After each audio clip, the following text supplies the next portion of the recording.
Dollar Movie Roundup! That's pretty good. Okay, guys, welcome to our Dollar Movie Theater Roundup, sort of. Dollar Movie Roundup. Dollar Movie Roundup, yeah, because these are movies that you guys, that have been out for a while now. You guys have probably already seen them, or decided not to see them. So Right. yeah, kind of late, you know, we're not breaking any fucking new ground or saying anything that other people haven't already said before 1,000 times before us, so... Yeah, I wish we could afford to review movies that just came to the theaters. You know, they're like $8 a pop. You know what? I was really pissed off the other day because I took the kids, not my kids, my siblings. The kids. I took my brother and my sister to see Furious 7? Furious?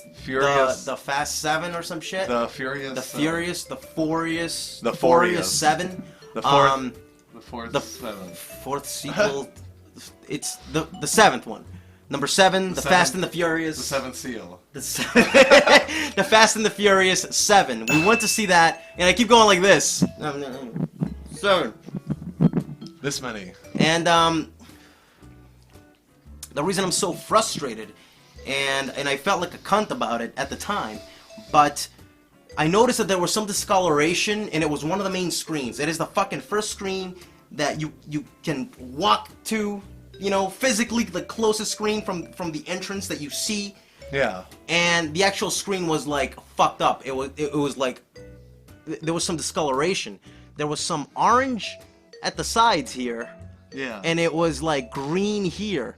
So at first I thought that it was some lazy shit that the director was doing in post to make it look hotter. You know, it was like some kind of heat filter to make it look like wherever the fuck they were.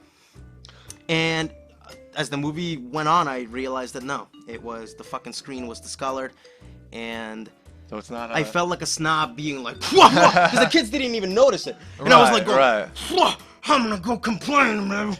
But then I calmed the fuck down and I watched the movie, and again, these theaters have like a lot of problems mixing the fucking audio, where everything they say, every fucking whisper. It is a blockbuster movie whisper. It's like, in the world. That shit. Everybody's got like this very robust bass to the point where it distorts everything they say. So you can't understand what the fuck they're saying, even when they're fucking, you know, talking in an intimate setting. Right, right. So, it's very tough for me to want to go see a movie nowadays, what with it being super expensive. I don't want to buy shit at the fucking theater because they don't have the shit that I like to begin with. It's a bunch of crap, bunch of sugary bullshit. Popcorn, I fucking hate popcorn, suck a dick. Like, I'm not gonna get like the big pop. I'll get it for the kids, you know. They don't fucking know any better. They're gonna grow up, you know. $8 for a candy. $8 for candy, man. Every time we go in, I mean, you guys know the struggle. You have to pack in like fucking 9 pounds of contraband to get inside. Now, this is going to take all my skill. Run, March! I mean, you fucking brought like struggle is real. You brought a big coat this time, and he told me we're leaving the car, and he's like, so I brought this coat, and he's like stuffing Cokes and like all kinds of snacks, and I'm like, whoa! Like he pulled a bag from the CVS, a big bag, and it just disappeared into his fucking coat. A full bag of snacks and a drink just disappeared. Yeah, today's one of the last days I can get away with wearing that heavy coat. Yeah, right, because it was actually a shitty rainy day. It's actually pretty cold. It doesn't look too suspicious. I got a couple of weird looks from the employees, but I think they wanted to be polite. Probably one of those look that said, again, yeah, but you know, they understand because they're like us. Right, they're young guys and they're young. It's a young crowd. Yeah, this guy's working for you know, $7 an hour. I'm sure. You know, I can't spend that $7 on a soda. You know? He's like, oh fuck, there goes my pay for the day. That's an hour. Like, that's my whole day's work. I bought a bag of cotton candy. Bag of cotton candy. So what are we gonna talk about first? What's the first movie we're gonna talk about? Because we talked about SpongeBob last time, but I get the feeling we're gonna talk about him again at the end of the first movie that we're gonna talk about. At the end of the first movie. So we're gonna talk about the movie we saw today first, and then we're gonna talk about SpongeBob, Sponge Out of Water. Click here to check out our previous video. If you've already seen it, then keep watching. And if you're not watching this on YouTube, then you must be very confused right now. Yeah, so I think we're only going to review blockbuster hits. So number 1 was SpongeBob. Yeah. groundbreaking, you know, technologically and storytelling wise. Compared to the piece of shit that we saw today, yeah. So this is just an interview for the newspaper. I just have a couple of questions. Mr. Gray will see you now.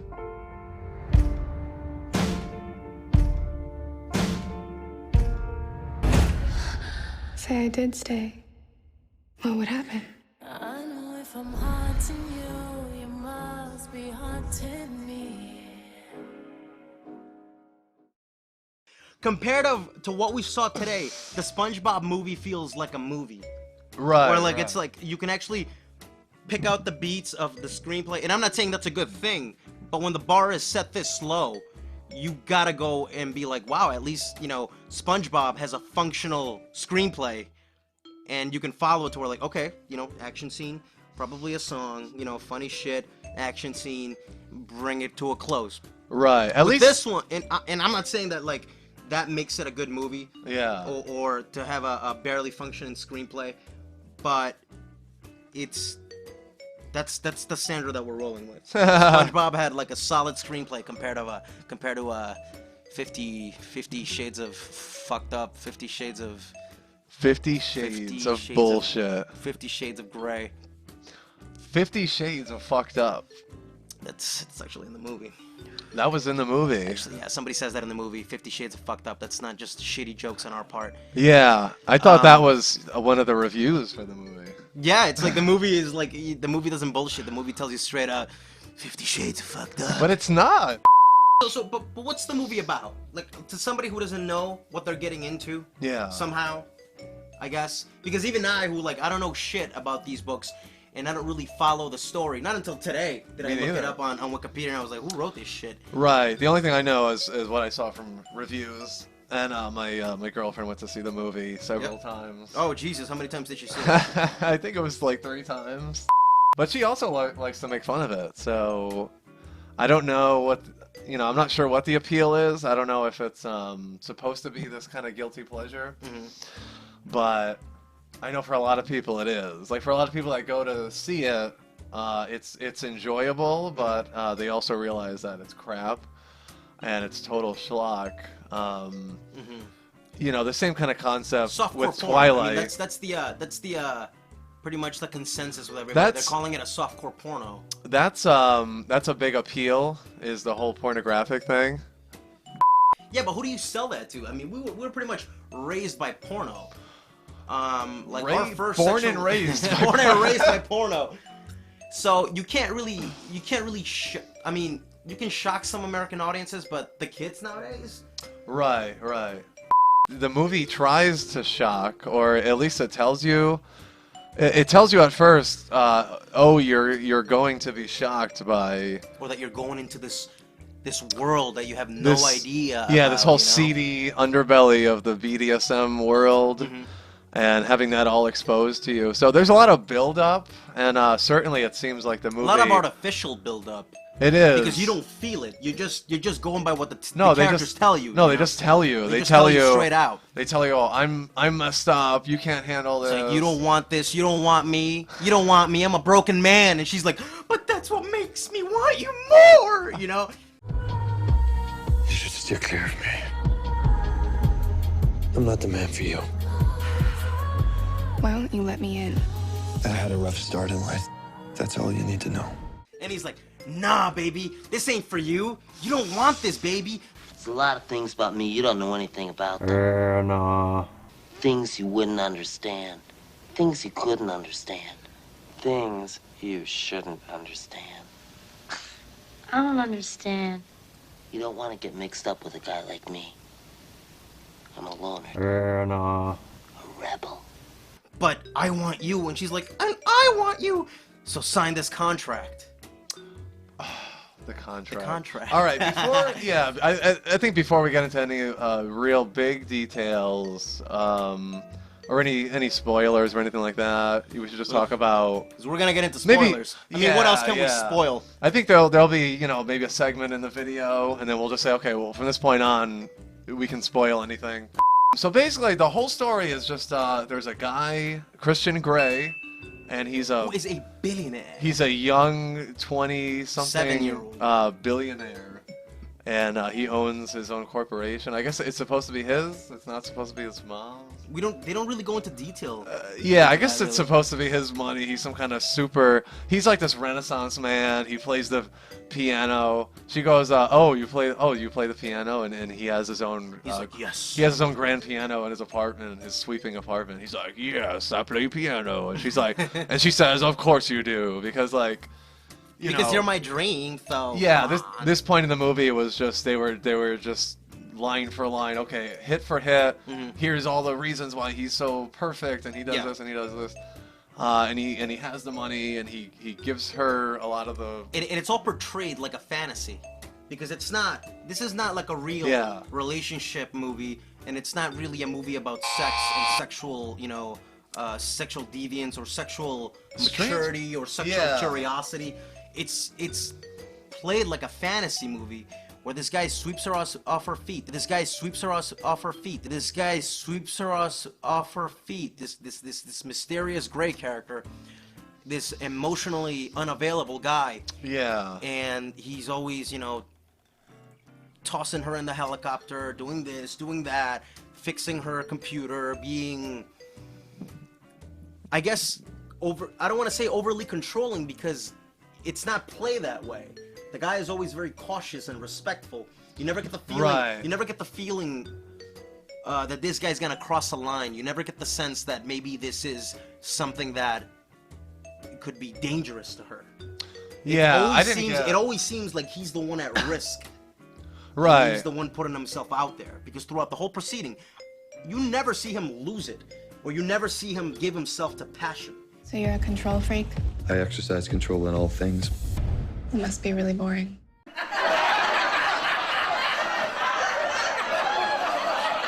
He's always very controlled, very cold, and very reserved.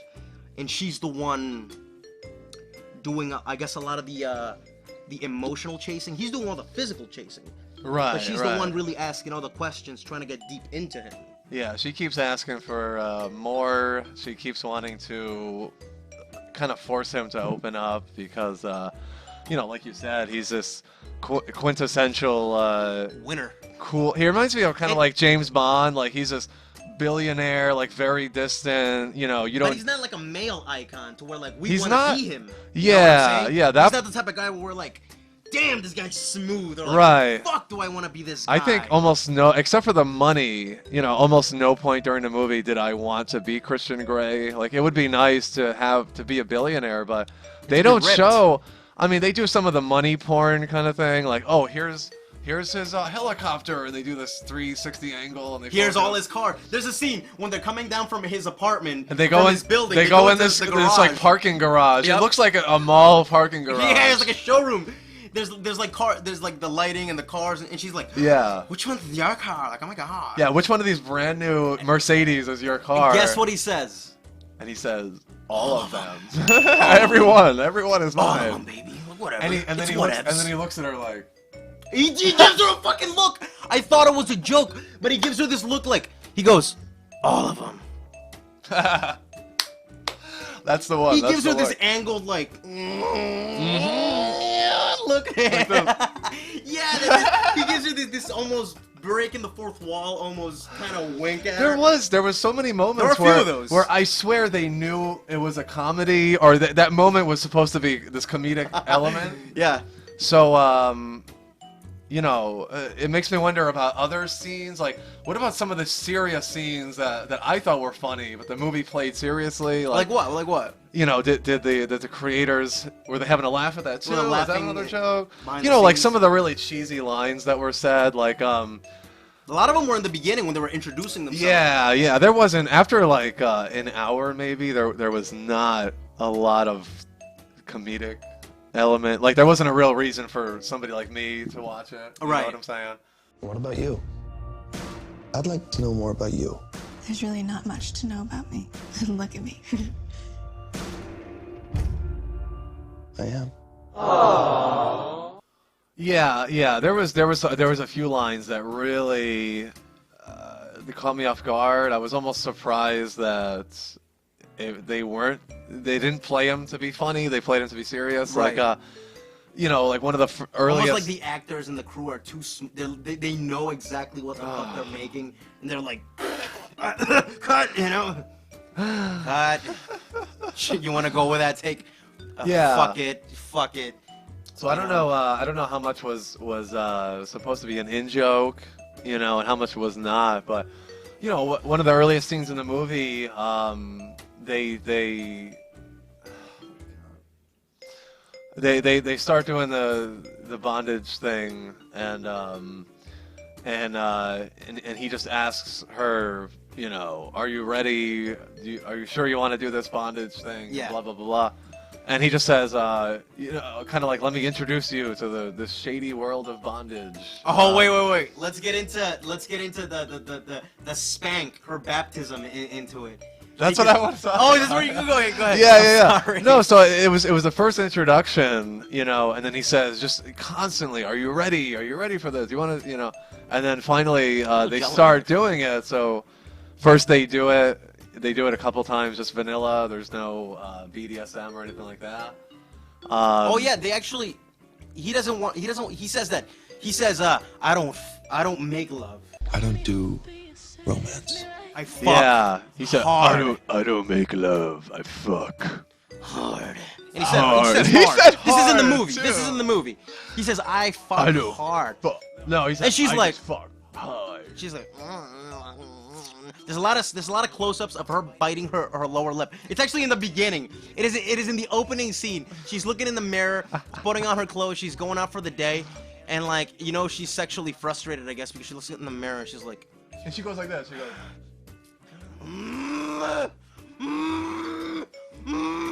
and I was cracking up because of how I'm like, there's no room for subtlety in this. There's no subtlety in this fucking movie at all. No. So There's that's how you know this is not a mature movie about sexuality. right. This is a big Hollywood sex fantasy. It's so funny because it's almost like movie making 101. Like, this is symbolism and this is what this is supposed to do. And remember when after the first meeting with Gray, where she meets him and she's all flustered and shit, she leaves the building and it is pouring rain and she's like biting her fucking lip. Come on. Oh, right. She just meets for the first time. She meets Christian Grey, and there's so much sexual tension. You can cut it with a knife. Not sexual tension that you feel, but sexual tension that should be on the screen scene. It's weird. They like this the script showed it. The screen, it's in the screenplay. Yeah. But the actors don't do a good job of portraying it. Like, oh, she bites her lip, but it's just very mechanical. She just makes the okay, I'm biting my lip, and then do it's the like lip biting thing now. Okay, well, he's supposed to he stands over her like really tall. Yeah. And she looks up at him like this. The first scene where they meet, she falls out of the elevator onto her knees, and he's like standing. He's like lording over his beautiful, Seattle office. And right. And he's looking all, he's got the power suit, looking all male and alpha, and she's like,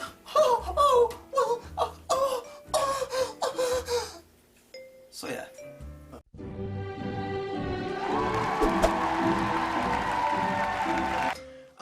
So yeah, he's wearing the power suit, looking really, male iconic, and she's on her knees like, oh, well, I'm so clumsy, and I'm like 22 and shit.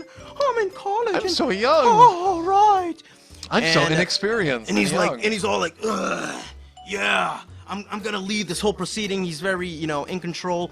But as the audience, you never feel like he's taking control. You never feel like you're being swept by his magnetism and his energy. No. It's all very, you see it on the screen, and that's how it's supposed to be. Yeah, I never got the feeling. Like I kept getting the feeling like the movie wanted me to kind of be afraid of Christian Grey, or be afraid of what's to come. There's supposed to be like some uneasiness about him, right? Some impending, like a sense of threat, like a So sense of danger. I had a rough start in life. You should steer clear of me. Got me hoping you save me right now. Yeah, but he was so, his character is just like I know, you know, because they literally write into the script so we're like, he's a man who knows what he wants, and Yeah. he, you know, like he goes to order a drink, and it's like, "Well, would you like anything to drink, sir?" He's like, "Yes, I want, you know, like Overly elaborate drink. yeah, I want and the like." women are like, He's like, "Oh, I want a gin and tonic on the rocks, and like, if you, it's got to be Bombay, and if you don't have Bombay, it's gonna be this other thing," and like, and Anastasia's like superficial bimbo mom is like, I like him already. oh, he's great.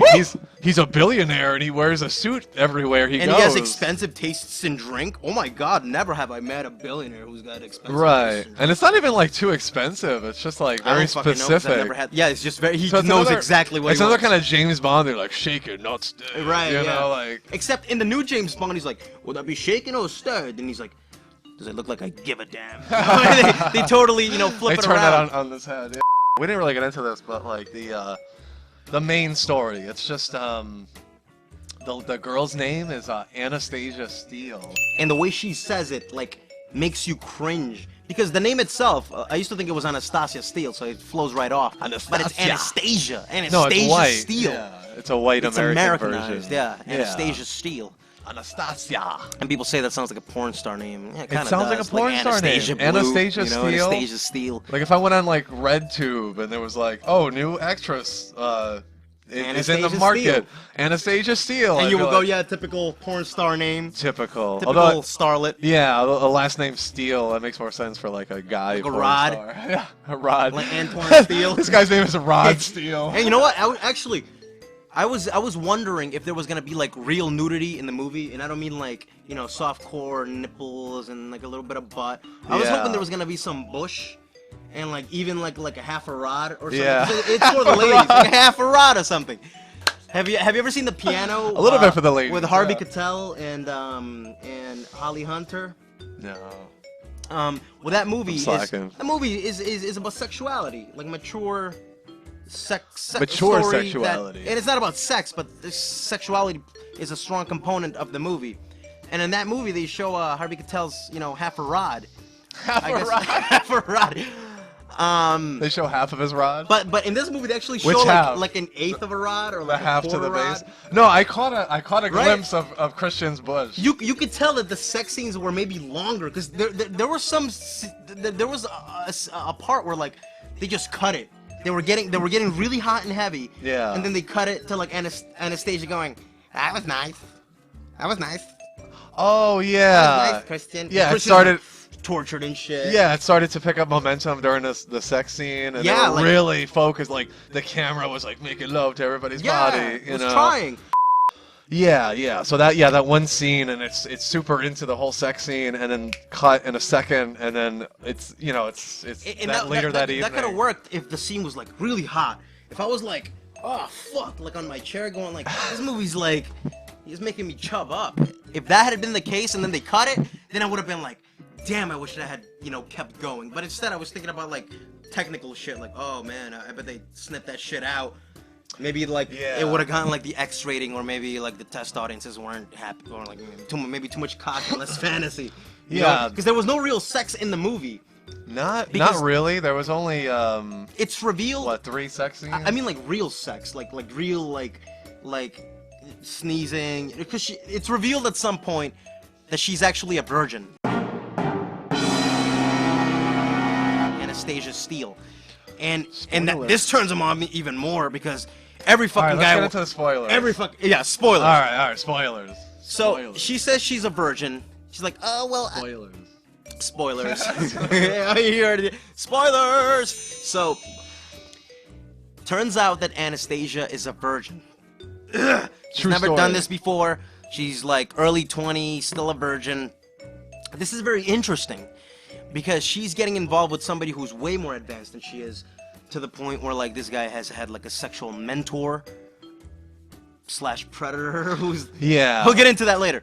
But Yeah, she taught him everything. in he the knows. sequence where she reveals that she's a virgin, he gets all hot because that's what guys want. They want like an untouched object that they can fuck Yeah. and bleed all over, you know? And he said something like where have you been all my life, baby? Yeah, like Oh she God, was, you're like so perfect. She'd been saved, like in this pussy container, like this pussy preservative container. It's like a Ziploc bag. Yeah, this Ziploc bag with mayonnaise on the bottom. So they have when they have sex that very first time. There was no, maybe because this guy is magic. Maybe he's a magic man. He's got magic hands. I don't know. Yeah. But it was all very, almost too smooth. She wasn't like, okay. Acting. There was no indication of pain. Come on, you've had sex with? Have you? I mean, come on. These are the kind of conversations. These are the questions this movie forces you to ask. It should force you to ask, you know. Yeah, usually. But I guess I want to, because I was thinking about it, and I'm like, this does not look like her first time. It doesn't look like the first time. And he's, yeah. But he was careful throughout. Through every sex scene, he was like. He was. There was some like, you know, like maybe he had like a rough thrust here and there. Maybe he did like a, you know, my masculinity. But he never, you never saw any like fucking, you know, Last Tango in Paris where they were doing like some stuff that maybe the other person didn't want, or something that might be potentially humiliating, but they still go along with it. We'll get back to that because that plays a very important part. Right. A very important role in the last act of the movie. Yeah, the whole consent. Because the whole movie is about getting written consent. She never signs the fucking contract. They go over the contract studiously, not really studiously. They make like sort of a sham out of it, and they get all amused about it, and they have a good time about it. But like, to be honest, I thought that the contract was gonna play like a really central role in the movie, where like the audience knows the rules.